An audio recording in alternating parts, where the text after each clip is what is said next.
Hello students, in this video we will do case number 5 of topic reduction of second degree equation into standard form. So case number 5 is when second degree terms form a perfect square. So सबसे पहले हमें यही case check करना चाहिए. अगर ये case नहीं follow हो रहा है तो हम केस नंबर 1, 2, 3 और 4 पर जाएंगे. So this is the example. We will do here two examples. In fifth case we can have parabolic cylinder or pair of parallel planes. So example एक एक मैं यहाँ पर आपको करवा रही हूँ. First example, determine the nature of surface given by this equation. You can see कि यहाँ पर पहले से ही परफेक्ट स्क्वायर बना हुआ है स्टेटमेंट में ही. मे बी कि ना हो पर आपको चेक करना पड़ सकता है, बट यहाँ पर पहले से ही बना हुआ है. So in that case you can see कि जो बाकी इक्वेशंस हैं वहाँ से हमने 3 कॉमन लिया और 3 कॉमन लेने के बाद ब्रैकेट में जो टर्म आई है that term and that square term both are same. So अगर दोनों टर्म सेम हैं तो हमारे पास पेयर ऑफ पैरेलल प्लेन्स आने वाला है. और अगर ये दोनों टर्म्स, कौन सी दोनों टर्म, जो परफेक्ट स्क्वायर फॉर्म कर रही हैं और कॉमन लेने के बाद जो ब्रैकेट में टर्म आई हैं, अगर ये दोनों टर्म सेम नहीं हैं तो हमें पैराबोलिक सिलेंडर मिलेगा. सो यहाँ पर यू कैन सी कि दोनों टर्म सेम हैं, तो जो टर्म सेम है हम उसको यू पुट कर रहे हैं. यू पुट करने के बाद ये क्वेश्चन नंबर 1 आपकी ये बन जाएगी u square plus 3u minus 10 equal to 0 and after factorization you will get u plus 5 u plus 2 is equal to 0. So इधर u plus 5 equal to 0, u plus 5 equal to 0 में u की value आप return करेंगे, ये वाली value u की return करेंगे तो ये क्वेश्चन आ जाएगी.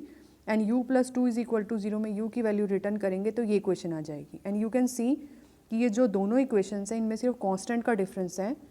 So both equation representing plane, and since constant is different only, so they are pair of parallel planes. So in this question, general equation is representing pair of parallel planes. Now next example, in next example we have this general equation. यहाँ पर हम check करेंगे, अब square बना नहीं हुआ है but you can see कि ये जो लाइन टर्म्स मैं अंडरलाइन कर रही हूँ, first 6 terms, they are forming a perfect square. This one जो लाइन जो रेड ये अंडरलाइन की है यहाँ तक परफेक्ट स्क्वायर मिल रहा है x plus 2y plus 3z square का. और बाकी जो बची हैं दिस वन, ये जो ग्रीन पेन से अंडरलाइन की हैं उसको हम राइट साइड में लेकर गए एंड से this is equation number 2. Now जिसका परफेक्ट स्क्वायर बना है दैट टर्म प्लस लैम्डा हमने कंसीडर करना है. a प्लस बी का स्क्वायर ओपन करेंगे, a square plus B square plus 2ab, और इसकी वैल्यू इक्वेशन नंबर 2 से पुट करेंगे. और सॉरी इसकी नहीं पुट करनी है, स्टार्टिंग की दिस वन, इसकी वैल्यू जो स्क्वायर बना हुआ है, बिकॉज इक्वेशन नंबर 2 में हमारे पास स्क्वायर है.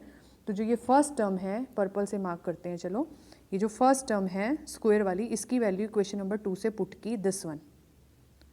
अब इस पूरी इक्वेशन को सिंप्लीफाई किया. सिंप्लीफाई का मीनिंग क्या है कि फर्स्ट x की टर्म लिखी, देन y की टर्म लिखी, देन z की टर्म लिखी एंड देन कॉन्स्टेंट टर्म लिखी. नाउ राइट साइड में जो हमने लिखा है this one is equal to 0, और जो लेफ्ट साइड में हमारे पास आया है this complete term is equal to 0. इन दोनों को हमने परपेंडिकुलर बनाना है. फिर से रिपीट करेंगे, लेफ्ट साइड में जो है दैट इज इक्वल टू 0 और राइट साइड में जो है दैट इज इक्वल टू 0 को हमें परपेंडिकुलर बनाना है. So we will choose lambda such that they are perpendicular, and we know that कि 2 lines perpendicular कब होती हैं, जब उनके slopes L1, M1, N1, L2, M2, N2, DCs के प्रोडक्ट का सम 0 होता है. तो इक्वेशन नंबर 3 से हमने इसके DCs लिख लिए 1, 2, 3, और इक्वेशन नंबर 4 से हमने इसके DCs लिख लिए ये दिस वन. कोफिशिएंट्स जो होते हैं वो DCs होते हैं, this one and this one, ये DCs लिख लिए. These are like L1, M1, N1. And these are like L2, M2, N2, and since they are perpendicular, हमें perpendicular बनाना है, therefore L1, L2 plus M1, M2 plus N1, N2 is equal to 0, ये लिखा हुआ है. और इसको simplify करने के बाद लैम्डा की वैल्यू 1 आ गई. अब ये जो लैम्डा की वैल्यू 1 आई है ये वापस इक्वेशन नंबर 2 में पुट करेंगे. इक्वेशन नंबर 2 यानी ये वाली इक्वेशन, इसमें पुट करेंगे. सो लैम्डा की वैल्यू वापस वहाँ पुट करने के बाद आपके पास इस टाइम से ये इक्वेशन आ गई है. यहाँ पे ओके स्क्वायर चल रहा है ऊपर से, दिस इज स्क्वायर, या लिखना भूल गए यहाँ पे, यहाँ भी मैं आपको दिखा देती हूँ. ये देखिए स्क्वायर था, ये स्क्वायर था ऊपर, तो ये भी स्क्वायर आएगा यहाँ पर। सो लैम्डा की वैल्यू 2 में पुट करने के बाद आपके पास ये इक्वेशन आ जाएगी, और यहाँ से 56 कॉमन लेके आपके पास this is the equation.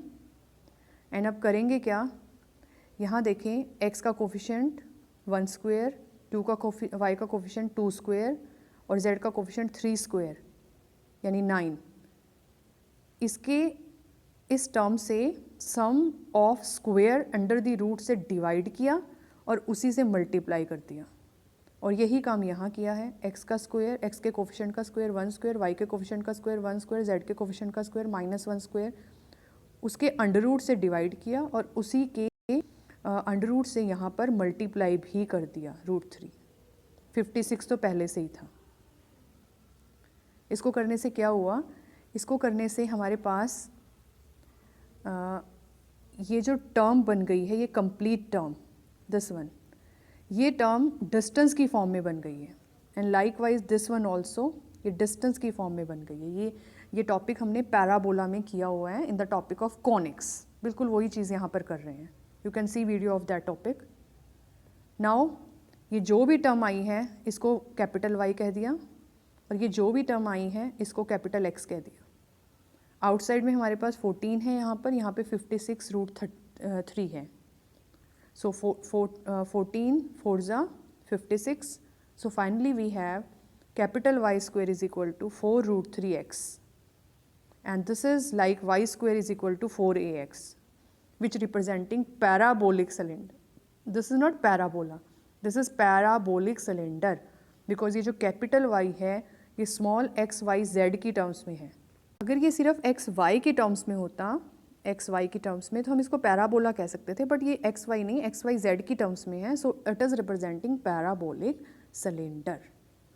And from here अगर आपको लेटेस्ट रेक्टम और अदर टर्म्स निकालनी है तो आप वो टर्म्स भी कैलकुलेट कर सकते हैं, but here we are only proving that कि इक्वेशन जो जर्नल इक्वेशन ऊपर दी हुई थी उसे स्टैंडर्ड इक्वेशन में कन्वर्ट करने के बाद हम सिर्फ इतना प्रूव कर रहे हैं कि that equation is representing parabolic cylinder. Thank you students.